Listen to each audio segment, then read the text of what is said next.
할렐루야. 너무 좋은 날입니다. 함께 예배드리는 우리 모든 성도님들 환영하고 축복합니다. 우리 옆에 계신 분들과 한번 인사하겠습니다. 이제는 깨어나서 회복될 시간입니다.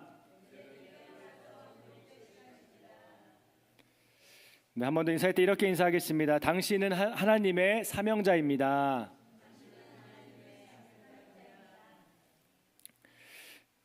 오늘 함께 읽은 말씀을 근거로 해서 마지막 때에 세상을 깨우는 교회의 사명, 이와 같은 제목으로 말씀의 은혜를 나누기 원합니다. 한번 따라해 주시겠습니까? 마지막 때에 세상을 깨우는 교회의 사명. 우리는 마지막 때를 살아가고 있습니다.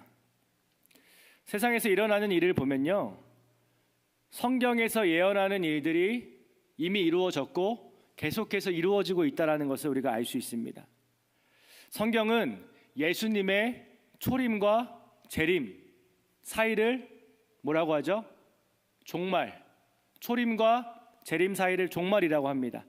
그래서 지금은요, 오늘 이 시간, 바로 이 순간 종말의 시대이고 예수님께서 언제 오셔도 이상할 것이 없는 시대입니다. 왜냐하면 바로 성경이 그렇게 말씀하고 있기 때문이죠. 오늘 본문은요, 약 2000년 전에 바울이 디모데에게 쓴 편지입니다.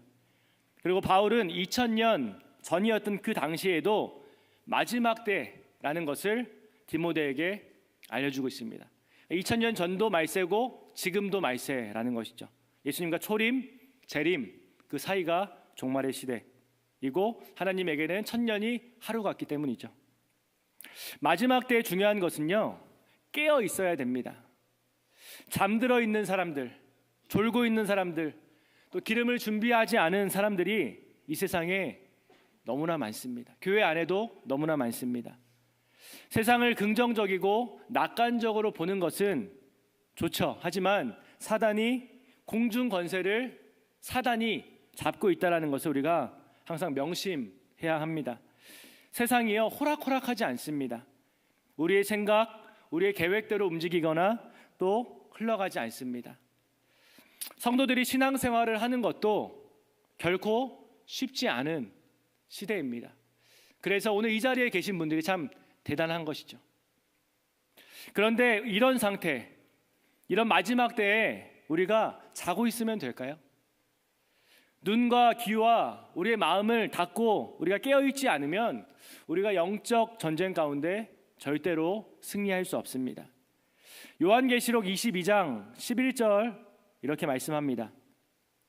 불의를 행하는 자는 그대로 불의를 행하고 더러운 자는 그대로 더럽고 의로운 자는 그대로 의를 행하고 거룩한 자는 그대로 거룩하게 하라. 이것이 말세의 특징입니다. 사람들이 다른 곳에 마음을 두고 허탄한 곳에 집중합니다. 그래서 쉽게 변하지 않습니다. 세상을 깨우는 사명은요, 우리를 향한, 우리 공동체, 우리 교회를 향한 하나님의 뜻이고 또 명령입니다. 그런데 나부터 잠들어 있다면 우리가 과연 세상을 깨울 수 있을까요? 내가 먼저 새로워지고, 내가 먼저 은혜 받고, 내가 먼저 변화되고, 내가 먼저 수고하고 헌신할 때 우리는 누군가를 깨울 수 있는 인생을 살게 된다라는 것을 믿으시기를 예수님의 이름으로 축원합니다. 사진 한번 보여주실래요? 누군지 아시는 분도 계시겠죠. 이번에 노벨 평화상을 받은 베네수엘라 지도자 마리아 코리나 마차도의 사진입니다. 노르웨이 노벨위원회는요, 이 마차도가 베네수엘라의 독재 정권에 맞서서 민주주의를 이루기 위해서 끊임없이 노력한 공로로 노벨 평화상 수상자로 선정되었다, 이렇게 발표를 했습니다. 트럼프 대통령이 간절히 노벨 평화상을 원했는데 결국 못 받았죠.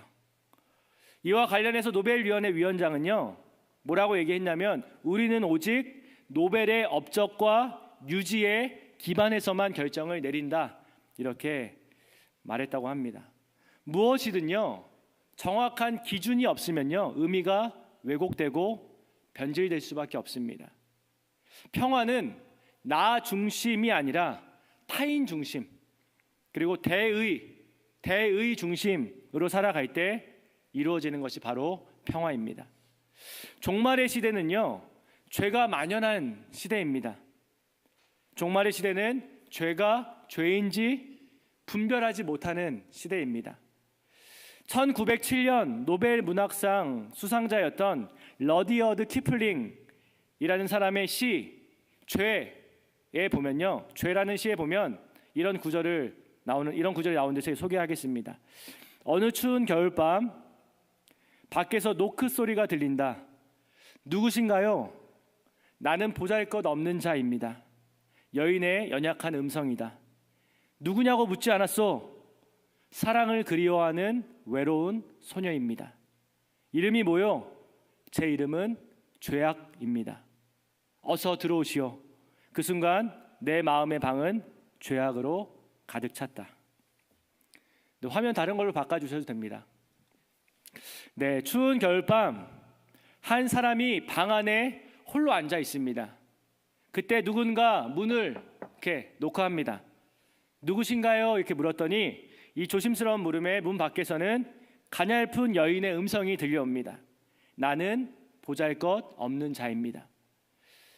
집주인이 차가운 목소리로 그녀를 다그치듯이 다시 한번 묻습니다. 누구냐고 묻지 않았소? 그러자 문 밖의 여인은요, 흐느끼듯이 속삭입니다. 사랑을 그리워하는 외로운 소녀입니다. 바로 그 순간 닫혔던 마음의 빗장이 삐걱거리기 시작합니다. 사랑을 그리워하는 외로움, 그것은 자신의 마음이기도 했습니다. 마음이 움직인 주인은 마지막으로 묻습니다. 이름이 뭐요? 그리고 돌아온 대답이 충격적입니다. 제 이름은 죄악입니다. 제 이름은 죄악입니다. 죄악은요, 우리가 평생을 경계하고 싸워야 할 대상입니다. 그 순간 문을 걸어 잠그고 돌아서는 것이 맞습니다. 문을 열어주지 않는 것이 맞습니다. 그런데 그 주인은 뜻밖의 말을 합니다. 어서 들어오시오. 이야기는 이렇게 끝을 맺습니다. 그 순간 내 마음의 방은 죄악으로 가득 찼다. 이 마지막 문장에서 서늘한 전율이 느껴집니다. 노벨 평화상 문학상을 받은 사람이 쓴 시입니다. 어떻게 그는 죄악이라는 정체를 알면서도 문을 열어줄 수 있었을까요? 이 키플링은 이렇게 말합니다. 죄는 흉측한 괴물의 얼굴로 찾아오지 않고 사랑을 그리워하는 외로운 소녀처럼 우리의 가장 약한 부분을 파고드는 연민의 모습으로 다가온다고 말합니다. 내 안의 결핍과 고독이 문 밖에 가련한 존재와 마주하는 순간 우리는 스스로 문을 엽니다. 세상은요, 죄를 죄라고 말하지 않습니다. 죄를 최대한 미화시킵니다. 우리 동성애가 죄라는 거 알지만 우리 너무 재미있는 드라마 안에서 동성애가 나오면 이게 희석되죠. 뭔가 이럴 수도 있겠다 이렇게 우리가 생각을 하기도 합니다. 세상은요, 죄를 죄라고 말하는 성경을 배타적이다 이렇게 분노하지만, 그리고 죄의 문제를 별것 아닌 것처럼 희석시킵니다. 그러나 죄의 결과는 성경에서 말하는 것처럼 분명히 사망이라는 것을 우리가 기억해야 됩니다. 죄인은 용서받고 긍휼함을 입어야 할 존재지만 죄에 대해서는요, 우리가 단호해야 됩니다. 죄는 언제나 솜이불처럼 부드럽고 솜사탕처럼 달콤하게 우리에게 다가오기 때문이죠. 고린도후서 11장 14절은 이렇게 말씀합니다. 이것은 이상한 일이 아니니라. 사탄도 자기를 광명의 천사로 가장하나니. 그렇다면 우리가 마지막 때를 어떻게 살아야 될까요? 그리고 세상을 깨우기 위한 우리의 사명, 그리고 교회의 사명은 무엇일까요? 우리가 말씀을 통한 메시지와 은혜를 함께 나누기 원합니다. 첫 번째로, 하나님을 깊이 사랑할 때 시대를 분별하는 지혜와 믿음을 가지고 승리할 수 있습니다. 한번 따라해 주시겠습니까? 하나님을 깊이 사랑할 때 시대를 분별하는 지혜와 믿음을 가지고 승리할 수 있습니다.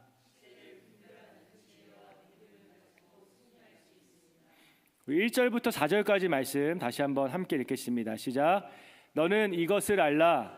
말세에 고통하는 때가 이르러 사람들이 자기를 사랑하며 돈을 사랑하며 자랑하며 교만하며 비방하며 부모를 거역하며 감사하지 아니하며 거룩하지 아니하며 무정하며 원통함을 풀지 아니하며 모함하며 절제하지 못하며 사나우며 선한 것을 좋아하지 아니하며 배신하며 조급하며 자만하며 쾌락을 사랑하기를 하나님 사랑하는 것보다 더하며. 오늘 말씀은요, 목회 경험이 많은 바울이 목회 초년생인 영적 아들 디모데에게 쓴 목회 서신입니다. 바울이 순교하기 전에 디모데를 격려하고 박해에 맞서 신앙을 지키며 목회에 충실하도록 권면하는 내용을 담고 있습니다. 바울은요, 디모데에게 현실을 정확하게 알아야 된다 이렇게 말합니다. 마지막 때는 세상이 마지막 때는 아름답지 않다라는 것을 이 바울이 잘 알고 있었기 때문이죠. 말세의 특징은요, 하나님의 뜻과 상관없이 자기를 사랑하고 자기 중심으로 모든 것을 생각한다라는 것입니다. 자기가 우상이 되는 것이죠. 1절에서 바울은요, 말세를 고통의 시기라고 얘기합니다. 자기를 아끼고 나를 사랑하는 것, 나쁜 것은 아니죠. 그러나 하나님 안에서 나를 사랑하는 것이 진정한 사랑입니다. 또 건강한 사랑입니다. 하나님보다 앞서거나 또 하나님이 없이 자기를 사랑하게 되면요, 자아도취 혹은 자의식 과잉이 되어서 결국 나르시시스트가 되는 거죠. 말세의 특징으로 우리가 1절부터 4절까지 읽었는데요, 이 비도덕적인 행실이 무려 19가지나 나옵니다.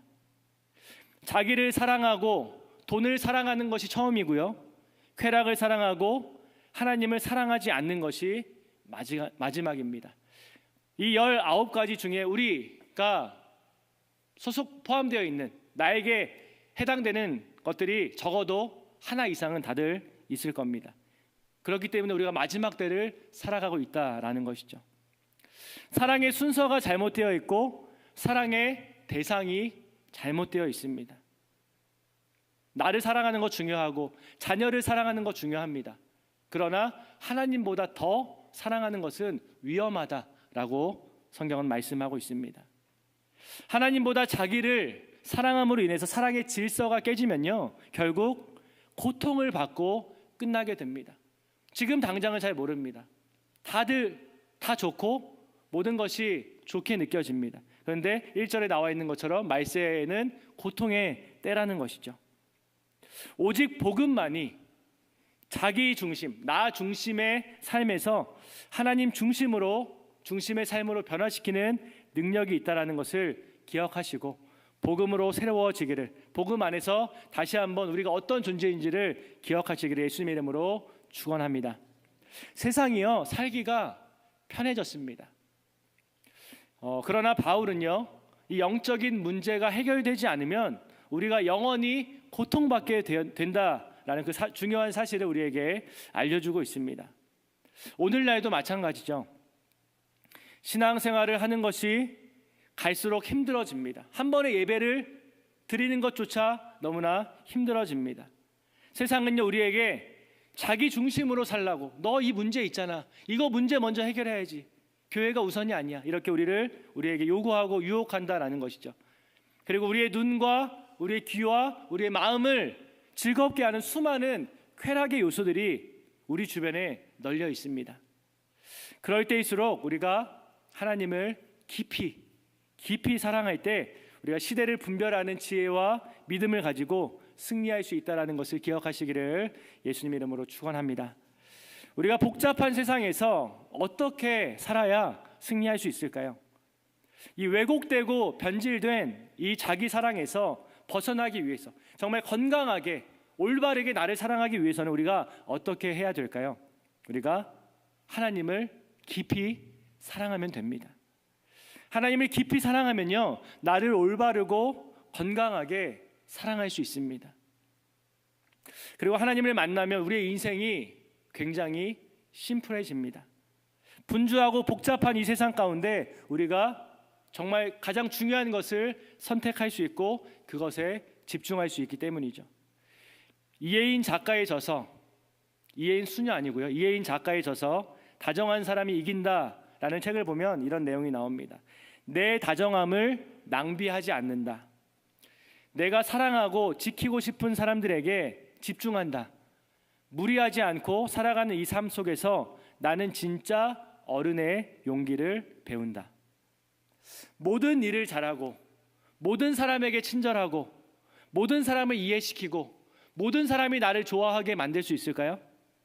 그러면 정말 좋겠지만 아쉽게도 그런 완벽한 사람을 찾는 것, 그런 완벽한 사람이 되는 것은요, 불가능합니다. 나를 사랑하고 나에게 집중하면요, 욕심이 많아집니다. 이것도 하고 싶고 저것도 하고 싶고 모든 것을 갖고 싶고 채우고 채워도 욕망을 채울 수 없게 됩니다. 그런데 하나님을 만나면요, 이 고민이 간단하게 해결된다라는 것이죠. 우리가 모든 사람에게 다정하면 좋겠지만 현실은요, 그럴 수 없습니다. 그럴 때에는요, 우리의 다정함을 낭비하지 말고 내가 사랑하고 내가 지키고 싶은 사람들에게 집중하는 것이 좋습니다. 다정함을 낭비하지 않는다라는 말은요, 건강한 경계, 바운더리를 긋는다라는 의미입니다. 건강한 관계를 위해서는 어느 정도의 거리가 필요합니다. 다정함은 많을수록 좋은 것이 아니라 올바른 곳에 머물 때 가장 빛나는 힘이 됩니다. 본질에 우리가 집중하면요, 본질이 우리의 삶을 붙든다라는 것을 기억하시기 바랍니다. 예수님은 수많은 무리를 만나셨지만 모든 사람에게 똑같은 시간을 주지 않으셨습니다. 그 가운데 12 제자를 선택을 하셨고요, 그 중에서도 베드로와 야고보와 요한, 이 특별히 3명을 특별하게 가까이 두고 사랑하셨습니다. 사명을 주신 것이죠. 이것은 차별이 아니라 사명에 따른 집중이라고 말할 수 있습니다.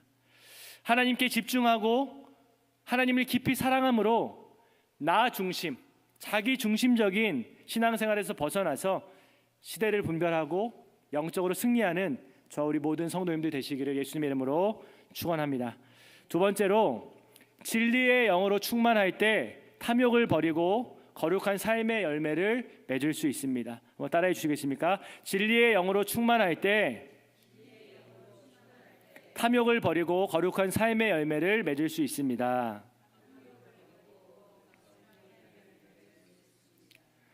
(5절부터) 7절까지의 말씀 함께 읽겠습니다. 시작. 경건의 모양은 있으나 경건의 능력은 부인하니 이 같은 자들에게서 내가 돌아서라. 그들 중에 남의 집에 가만히 들어가 어리석은 여자를 유인하는 자들이 있으니 그 여자는 죄를 중히 지고 여러 가지 욕심에 끌린 바 되어 항상 배우나 끝내 진리의 지식에 이를 수 없느니라. 아멘. 오늘날 교회의 비극이 무엇이라고 생각하십니까? 오늘날 교회의 비극, 경건의 모양은 있는데 경건의 능력이 없다라는 것이 비극입니다. 말하는 것은 굉장히 은혜로운데 삶은요, 굉장히 세속적인 그리스도인들이 있습니다. 그리고 바울은 그런 사람들로부터 돌아서라 이렇게 권면합니다. 7절을 보면요, 항상 배우나 끝내 진리의 지식에 이르지 못하는 사람들이 있다 이렇게 말씀합니다. 열망이 있고 갈증이 있고 갈급함이 있는데 늘 좋지 않은 결과를 내는 이유가 어디에 있을까요? 예레미야 2장 13절은 이렇게 말씀합니다. 내 백성이 2가지 악을 행하였나니 곧 그들이 생수의 근원되는 나를 버린 것과 스스로 웅덩이를 판 것인데 그것은 그 물을 가두지 못할 터진 웅덩이들이니라. 아멘. 하나님의 은혜와 응답을 경험하지 못하는 이유는요, 헛다리를 짚기 때문입니다. 목이 마르면, 갈증이 나면 생수의 근원 되시는 하나님께 나아가면 되는데 스스로 터진 웅덩이를 팝니다. 그리고 탐욕으로 충만하기 때문에 진리로 나아갈 수 없는 것이죠. 8절에 나오는 얀네와 얀브레는요, 이름이 생소하죠. 애굽의 10가지 재앙을 따라했던 애굽의 마술사 이름입니다. 그러니까 하나님께서 역사하셔서 애굽의 10가지 재앙을 낼 때 그것을 따라한 거죠. 그러나 결국 가짜라는 것이 들통이 납니다. 오늘날 우리는 하나님의 일을 아무것도 아니라고 생각하는 시대를 살아가고 있습니다. 모든 것이 하나님의 은혜인데 모든 것이 내 공로이고 행운이라고 생각을 합니다. 하나님의 일을 흉내낼 수 있다고 생각하고요. 착각하고 모든 과정을 생략하고 결과에만 치중하는 경향이 있습니다. 헨리 나우엔의 춤추시는 하나님을 보면 이런 내용이 나옵니다. 우리는 또 쉬운 승리를 좋아한다. 위기 없는 성장, 통증 없는 치료, 십자가 없는 부활을 좋아한다. 사람들은요, 광야를 건너지 않고 약속의 땅 가나안에 들어가고 싶어 하고요, 훈련 없이 승리하기 원합니다. 무릎 꿇지 않고 영광의 자리에 앉으려고 하고요, 눈물 한 방울 흘리지 않고 은혜의 깊이를 알고 싶어 합니다. 또 헌신 없는 사랑, 고난 없는 영광을 원합니다. 깨어지는 아픔 없이 성숙을 기대합니다. 겨울을 지나지 않고 봄을 맞으려 하고요, 깊은 뿌리 없이 풍성한 열매를 맺고 싶어 하고 씨 뿌림 없이 추수를 꿈꿉니다. 그러나 인풋이 없으면요, 절대로 아웃풋이 나올 수가 없습니다. 그것이 바로 하나님의 질서이고 하나님의 방법입니다. 하나님은요, 우리를 편안함이 아니라 성숙함으로 이끄신다라는 것을 기억하시기 바랍니다. 쉬운 길 대신에 깊은 길로 우리를 인도하시고요, 높은 산보다 깊은 골짜기를 통해서 우리를 성장시키시고 만들어 가십니다. 오늘 지금 내가 광야 고난길을 걷고 있다면 그것은 하나님께서 우리를 잊으신 것이 아니라 우리를 만들어 가시고 지금도 여전히 일하고 계신다라는 증거라는 것을 기억하시기 바랍니다. 세상은요, 진리를 대적하고 진리를 거부합니다. 그러나 진리의 영으로 충만할 때 자기 중심적인 모든 탐욕, 1절부터 4절까지 나오는 그 19가지의 모든 것이 그 원인이 탐욕입니다. 탐욕. 자기를 사랑하고 사랑하지 말아야 될 것들을 사랑했기 때문에 나타나는 현상이죠. 우리가 진리의 영으로 충만할 때 자기 중심적인 탐욕을 버리고 거룩한 삶의 열매를 맺을 수 있다는 것을 기억하시고 또 믿으시기를 예수님의 이름으로 축원합니다. 마지막 세 번째로, 말씀으로 무장할 때 옳고 그름을 분별하며 믿음의 확신을 가지고 살 수 있습니다. 한번 따라해 주시겠습니까? 말씀으로 무장할 때 옳고 그름을 분별하며 믿음의 확신을 가지고 살 수 있습니다. 우리 10절과 11절 말씀 함께 읽겠습니다. 시작. 나의 교훈과 행실과 의향과 믿음과 오래 참음과 사랑과 인내와 박해를 받음과 고난과 또한 안디옥과 이고니온과 루스드라에서 당한 일과 어떠한 박해를 받은 것을 내가 과연 보고 알았거니와 주께서 이 모든 것 가운데서 나를 건지셨느니라. 아멘. 바울은요, 예수님을 만나고 이 하나님의 복음을 전하면서 예수 그리스도 때문에 엄청난 고난을 당했던 사람입니다. 내 죄 때문에 당하는 고난이 아니라 복음을 전했기 때문에 당하는 고난을 말합니다. 수고를 넘치도록 하면서 옥에 갇히기도 했고요, 매도 수없이 맞고 여러 번 죽을 뻔했습니다. 그리고 바울의 그런 모습을 옆에서 직접 목격한 사람이 바로 디모데입니다.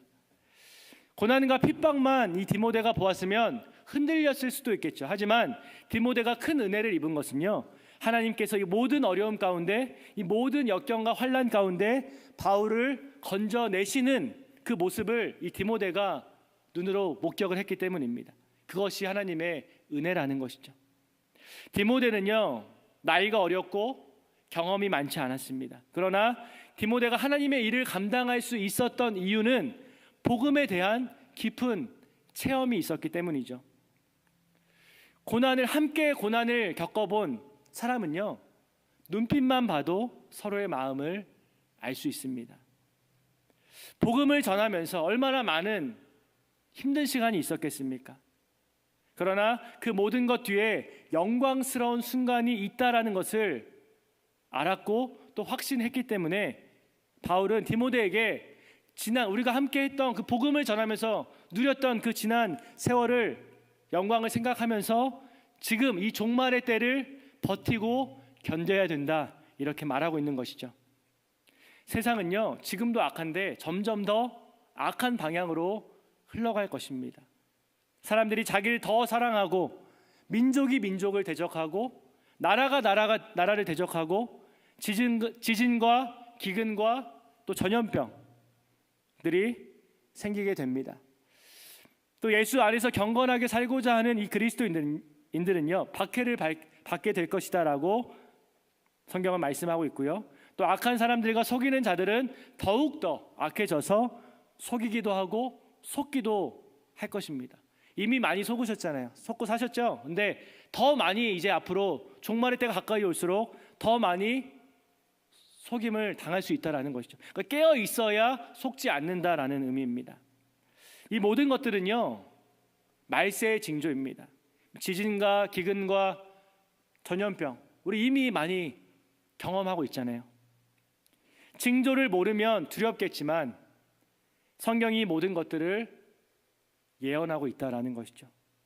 그래서 바울은 디모데에게 말씀의 중요성을 강조하고 있습니다. 우리 14절과 15절 말씀 함께 읽겠습니다. 시작. 그러나 너는 배우고 확신한 일에 거하라. 너는 내가 누구에게서 배운 것을 알며 또 어려서부터 성경을 알았나니 성경은 능히 너로 하여금 그리스도 예수 안에 있는 믿음으로 말미암아 구원에 이르는 지혜가 있게 하느니라. 아멘. 바울은요, 배우고 확신하는 그 믿음 안에서 살아가라고 디모데에게 분명히 말합니다. 그러니까 하나님 안에서 살아가야지만 우리가 승리할 수 있다는 것이죠. 하나님 밖에 있으면, 하나님을 떠나면 우리가 승리할 수가 없다라는 의미입니다. 세상은요, 점점 더 폐역하고 점점 더 악해지고 점점 더 하나님의 뜻과 분리될 것입니다. 그러나 디모데는 흔들리지 말고 그 자리에 머물러야 합니다. 디모데만 그래야 될까요? 우리 모든 그리스도인들이 힘들고 어려운 상황에서도 포기하지 말고 자리를 지켜야 한다라는 것이죠. 복음으로 살아내고 진리를 붙잡아야 됩니다. 디모데는요, 외할머니와 어머니를 통해서 아주 어렸을 때부터 구약 성경을 배워서 익숙했고요. 또 바울에게 복음을 배워서 이 구약과 신약이 복음 안에서 연결된다라는 것을 깨달았습니다. 그러니까 복음의 진리를 깨달은 것이죠. 시대가 아무리 어렵고 혼란스럽더라도 말씀으로 무장할 때 옳고 그름을 분별할 수 있고요. 믿음의 확신을 갖고 살게 된다라는 것을 기억하시기 바랍니다. 우리가 무장하기 위해서, 나를 지키기 위해서 총을 가지고 살아가는 사람들이 있잖아요. 필요할 수 있죠. 하지만 그 총이 나를 온전히 지켜주지 못할 때도 있다라는 것입니다. 말씀으로 무장할 때 하나님의 손에 우리를 붙드시고 우리를 안전하게 붙잡아 주신다라는 것을 믿으시기를 예수님의 이름으로 축원합니다. 우리 16절과 17절 말씀 함께 읽겠습니다. 시작. 모든 성경은 하나님의 감동으로 된 것으로 교훈과 책망과 바르게 함과 의로 교육하기에 유익하니 이는 하나님의 사람으로 온전하게 하며 모든 선한 일을 행할 능력을 갖추게 하려 함이라. 아멘. 성경의 목적은요, 두 가지입니다. 먼저 성경은 그리스도 예수 안에 있는 안에서 믿음으로 말미암아서 구원에 이르게 하는 지혜가 있게 합니다. 그래서 성경의 모든 말씀, 창세기부터 요한계시록까지 모든 성경 66권 모든 말씀이 우리를 예수님께로 인도하는 거예요. 또한 성경은 교훈과 책망과 바르게 함과 의로 교육하기에 유익하다 이렇게 말씀합니다. 이것을 통해서 하나님의 사람으로 우리가 온전해져서 모든 선한 일을 행할 수 있는 능력을 갖추게 된다 이렇게 말씀하고 있습니다. 마지막 때 우리가 사명을 감당하기 위해서는요, 하나님의 말씀으로 무장해야 된다라는 것을 기억하시기 바랍니다. 세상은요, 우리의 예상보다 훨씬 더 심각해질 수도 있습니다. 당장 내일 어떤 일이 일어날지 우리는 알 수 없습니다. 마지막 때인 만큼 어떤 일들이 일어날지 우리는 알 수 없다라는 것이죠. 그러나 하나님의 말씀을 배우고 믿음의 확신을 가지고 살아갈 때, 우리 끝에 무엇이 있는지 우리가 알고 있을 때 우리는 반드시 주님과 함께 승리하게 된다는 것을 기억하시기를 예수님의 이름으로 축원합니다. 장영희 작가의 내 생에 단 한 번, 내 생에 단 한 번이라는 책에 나오는 내용을 마지막으로 소개합니다. 꿀벌은 몸통에 비해 날개가 너무 작아서 원래는 제대로 날 수 없는 몸의 구조를 가지고 있다고 한다. 그러나 꿀벌은 자기가 날 수 없다는 사실을 모르고 당연히 날 수 있다고 생각해서 열심히 날개 짓을 함으로써 정말로 날 수 있다는 것이다. 우울증 환자들은요, 자신의 과거나 현재 그리고 미래를 너무 현실적이고 냉엄하게 평가를 한다고 합니다. 반면 과대망상증 환자들은요, 현실감 없이 헛된 꿈만 꾸는 사람들이죠. 그런데 보통 사람들도요, 꿈을 꿉니다. 그리고 약간의 착각도 하면서 살아갑니다. 허황된 꿈만 꾸며 살아가는 것도 문제가 있지만 때로는 재미있는 상상도 하고 꿈도 꾸고 어설픈 착각도 하면서 좀 주책을 부릴 때 행복이 들어올 수 있는 공간이 만들어진다라는 것이죠. 아, 너 주책이야. 저 사람 주책이야. 가끔 우리 이렇게 얘기하잖아요. 근데 주책은 좋은 겁니다. 여기서 주책이라는 말은 한번 따라해 주시겠습니까? 주님이 책임지신다. 주님이 책임지신다. 이런 의미입니다. 우리 옆에 있는 분들에게 한 번 더 인사하겠습니다. 주책 맞게 살아갑시다. 네, 재밌으라고 한 소리고요. 정말 주님이 책임져 주시는 그런 인생 살기를 예수님 이름으로 축원합니다. 대중 목욕탕 앞에 보면요, 이런 문구가 있습니다. 맡기지 않은 물품은 책임지지 않습니다.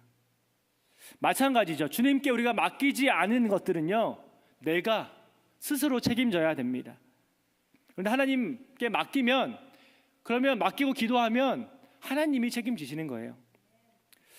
믿음의 확신을 갖고 주님께 맡기고 간절히 기도했다면요, 그리스도인들은요, 영적인 배짱을 갖고 살아야 됩니다. 말씀으로 충만할 때 하나님께 순종할 수 있고요, 하나님께 순종할 때 하나님께서 우리의 삶을 책임져 주신다라는 그 믿음의 확신을 가지고 살아가시기를 예수님의 이름으로 축원합니다. 네, 이제 말씀을 정리합니다. 예수님께서 언제 다시 오실지 우리는 알 수 없습니다. 근데 우리가 영원할 것 같다고 생각하니까 뭔가 계속 돈도 모아야 되고 계속 뭔가 더 해야 될 것 같고, 뭐 하는 것이 중요합니다. 하는 것도 가만히 있는 게 중요한 것은 아니죠. 하는 것은 중요하지만 우리가 끝에는 무엇이 있을까? 그러니까 우리가 생각하는, 우리가 노력하는 이 인생이 끝이 아니라는 것이죠. 예수님이 언제 오실지 우리는 알지 못합니다. 그래서 정말 경건한 삶을 살면서 정말 마라나타 주 예수여 어서 오시옵소서 이렇게 날마다 고백하는 우리 그리스도인들이 있는 반면에, 하나님 조금만 이것만 더 마무리하시고 하고 이렇게 원하는 사람들도 있다라는 것이죠. 기독교 안에, 교회 안에도요, 각양각색입니다. 하나님이 믿는 그 믿음도 각양각색입니다. 그래서 우리가 한 마음이 되기 위해서는요, 말씀에 집중하고 성령으로 충만할 때, 그 기준이 내가 아니라 어떤 세상의 유행과 흐름이 아니라 하나님의 그 말씀에 집중할 때야 비로소 우리의 마음이 하나가 될 수 있다라는 것이죠. 주님 다시 언제 오실지 우리가 알 수 없지만 마지막 때라는 것을 기억하시고 예수님의 다시 오심을 기다리고 소망하는 인생을 살아가시기를 축복합니다. 중요한 이 시기에 우리가 자고 있으면 안 됩니다. 옆에서 누가 자고 있으면 좀 깨워줘야 됩니다.